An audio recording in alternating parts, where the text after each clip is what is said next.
Qeveria shqiptare ka rikonfirmuar ambicien për të përshpejtuar procesin e integrimit evropian duke synuar mbylljen e të paktën 10 kapitujve të negociatave me Bashkimin Evropian brenda këtij viti. Pas mbledhjes së Këshillit të Ministrave, zëvendës kryeministri Albana Koçiu deklaroi se konferenca e 8 ndërqeveritare mes Shqipërisë dhe BE-s konfirmoi përmbushjen e kushteve të ndërmjetme mes grup kapitujve themelore, i cili konsiderohet ndër më të rëndësishmet në procesin e negociatave. Koçiu shpreh se tashmë priten rekomandimet përfundimtare nga pala europiane, të cilat do të përcaktojnë hapat e mëtejshme për mbylljen e kapitujve. Sigurisht që ambicia dhe aspirata jonë është që brenda këtij viti ne të kemi filluar me 10 kapituj diskutimet dhe negociatat për përmbylljen pra e 10 kapitujve. Sigurisht që kemi gati një sër kapitujsh të cilët janë duke u rakorduar. Është një proces dinamik, kështu që mua do të më lejoni të mos i them kapitujt, pasi do duhet që ne të ulemi në tryezë me palën europiane për të diskutuar një nga një të gjithë detyrat dhe të gjithë rekomandimet që ata na japin për të arritur në finalizimin e tyre.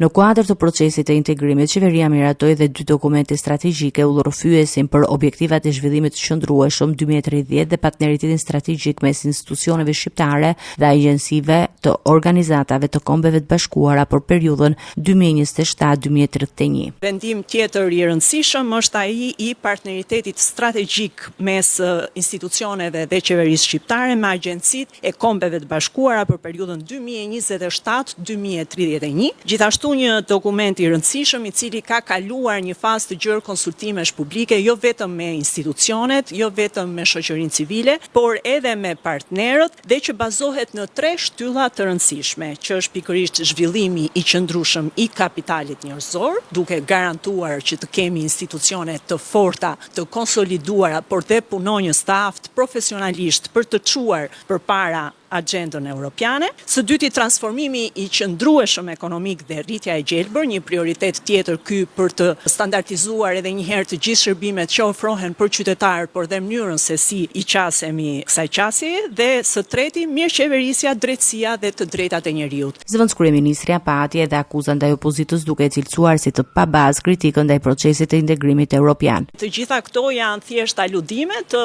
opozitës dhe të atyre që në fakt e njollosin dhe përbaltin Shqipërinë për ditë, por që për fat keq nuk ja dolën dot dhe për fat mirë ne jemi këtu ku jemi sot, jemi duke diskutuar dhe duke negociuar për t'i mbyllur kapitujt brenda kësaj dekade. Sipas objektivit të qeverisë, deri në vitin 2027 pritet të përmbyllen të gjithë kapitujt e negociatave me synimin që Shqipëria të bëhet anëtare me të drejta të plota të Bashkimit Evropian brenda vitit 2030.